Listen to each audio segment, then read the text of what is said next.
November is National Adoption Awareness Month. Now, adoption sometimes referred to as the beautiful option, but it can come with its fair number of challenges. Today's guest is going to share a little bit of her own experience in this area, as well as part of her faith journey as an actress. Jen Lilley has starred in over 60 film and television projects, including Days of Our Lives and General Hospital. She's also an advocate for foster care and adoption. She has 4 children, 2 of whom are adopted, and she co-founded Tulsa Girls Home, a residential program for teen girls in foster care.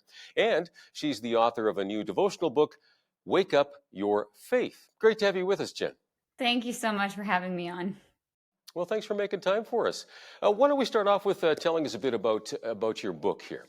Oh, sure. Thank you so much. Well, it's bright pink, so you can't miss it. And it's called Wake Up Your Faith. And honestly, the title was the first thing that I picked out. And I based it on in the book of James in the Bible. And James is Jesus's brother. There's a very popular verse that I love so much. James also talks about widows and orphans, actually. But he says, what good is it if you go up to someone and who's cold and hungry and you say, be warm and be filled without first giving them something to eat or something to wear. And then he says, you say you have faith, but you have no works. I will show you my faith by my works. Faith without works is dead.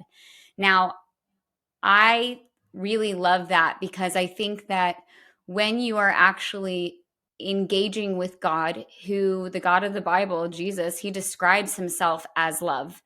He is love. He's unconditional love. He's relentless love. So if you actually call him Lord, if you actually know him and have an intimate relationship with him, then loving other people is a byproduct of knowing him. And Jesus says that, he says, you can sum up all 613 laws in the Old Testament. Love the Lord your God with all your heart, all your mind, all your resources, and love your neighbor as yourself. Many people know that is the golden rule, but the truth is, when you love God, you will have faith in action. And some people, if you feel like your faith is sleepy, then this book is just to help you encounter God, help you feel so seen and so known and so loved and so valued because you are. And also it's to help activate your faith so that you can love other people around you, because I'm sure in Canada, it's the same thing here in the United States. There's just so much division and people have really been up in arms about what's different but about each other, and there's been division. But at the same time, people are 99.9% repeating the same in DNA, no matter what their skin color is or height or anything. And so there's so much more to celebrate in our similarities and our differences. And I really think that love can heal a lot of the division that we're seeing in the world. Okay, good for you. Yeah, we all need a wake-up call from time to time, don't we? All right. I understand that your personal journey through foster care and adoption was somewhat painful at times, but also a blessing. Do you want to share some of that? Sure, of course. If anyone knows anything about foster care, they know it's a broken system. And I really believe that's because, as James says in the book of James, orphans are actually, or modern day orphans, which is what the children in foster care are, they are our responsibility as believers, as the church. It's not, the government makes a terrible parent, no matter what government that is. It's a broken system. And so I am always trying to encourage better foster parents, higher quality foster parents to get involved. Because if you know anything about foster care, you either know that foster homes are good or bad situations. And there doesn't seem to be too much of an in-between. So my husband and I wanted to get involved in foster care because, many people who are experiencing homelessness came from foster care. Many people in our prison systems came from foster care. Many people who have been trafficked, human trafficking, they come from foster care. So we care about all of these issues and realize that if you can break the cycle of abuse when the child is still a child, you're actually going to have a ripple effect on so many things that are so close to our heart. So we got involved, but if you talk to any foster parent, I think their journey is probably similar. It's very painful. It does come with a lot of heartache because the goal of foster care is not adoption.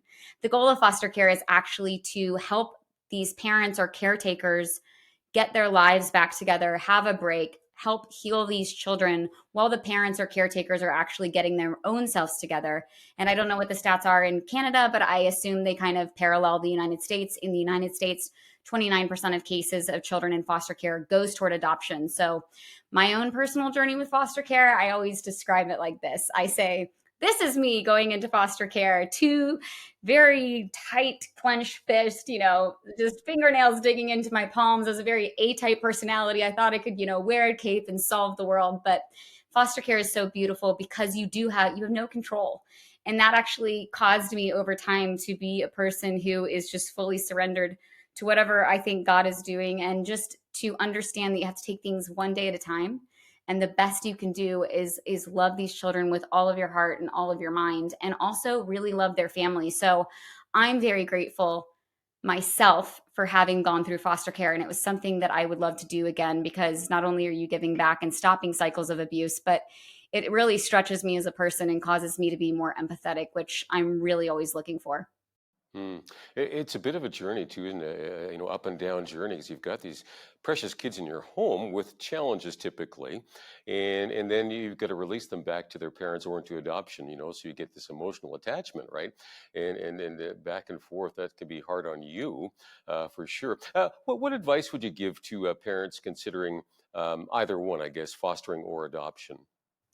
Well, I would say the most common thing that I hear, and it was something that I thought myself, was, oh, I could never foster because I would get too attached. And I always say, the people that think that they would get too attached and that's why they can't foster are the perfect candidates to foster. Because honestly, as adults, if we had a decent upbringing and if we're a kind human, usually we have better coping skills than these children. And I always say, if my adult size heart can take on some of the pain and shield it from what this child who has no coping skills would otherwise experience, then I've done something good and I've done something worth doing. So I would say to anyone who's curious, listen, nobody's going to ever force you to be a foster parent. Take a orientation class, see what you're saying no to before you say no. And also, if you don't want to take on the huge task of being a foster parent, then don't. But these children are our responsibility. And there are so many things. I believe every person is created on purpose and with a purpose for this exact moment in time. And you have skills. I mean, right now you're interviewing me, you're bringing sunlight to an issue people maybe don't consider. And that's how you're contributing to children in foster care.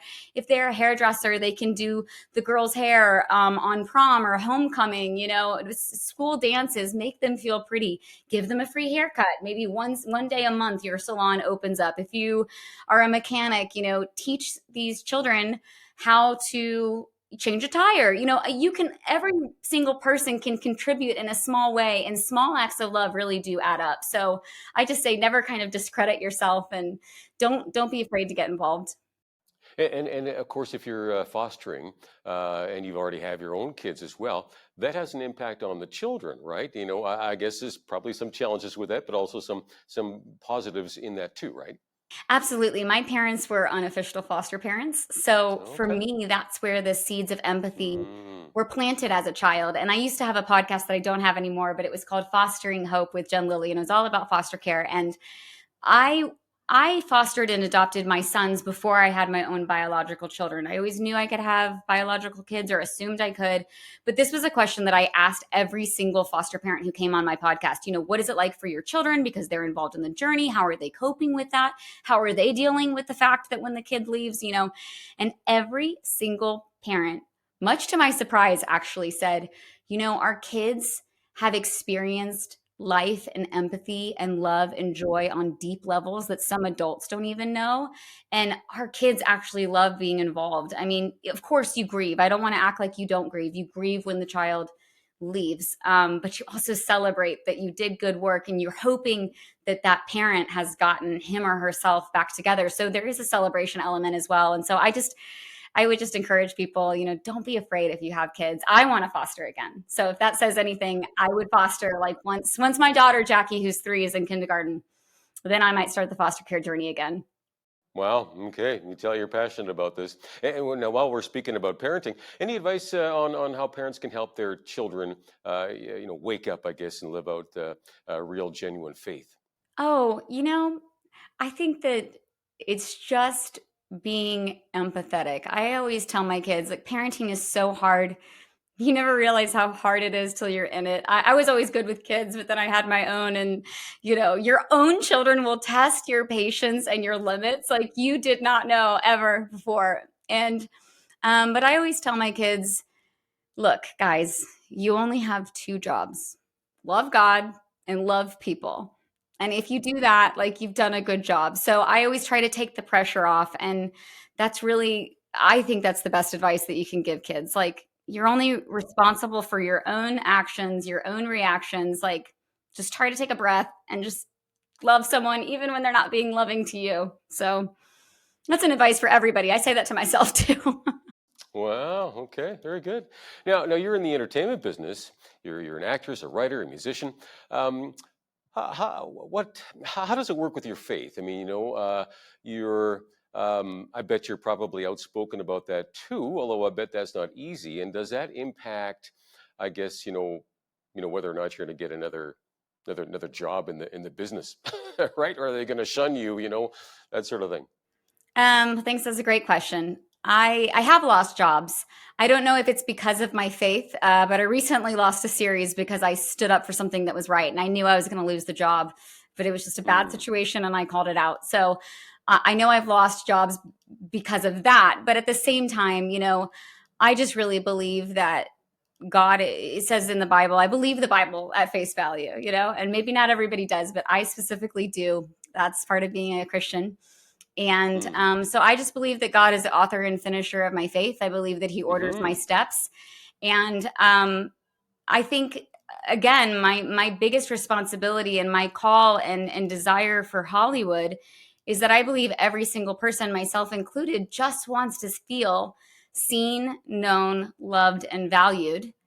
And so many people in Hollywood, especially artists, I love artists because the art is to be empathetic. The art is to want to understand the other side. And so I find that many artists who maybe are new age, or they're into, aliens or anything, they have kind of some strange beliefs maybe, they're still seeking truth. They're still open to Yeah. truth. And they want to know that they're loved. They want to know that they're seen. And I love making people understand that they are already so seen, valued, loved, and known by a God who created them.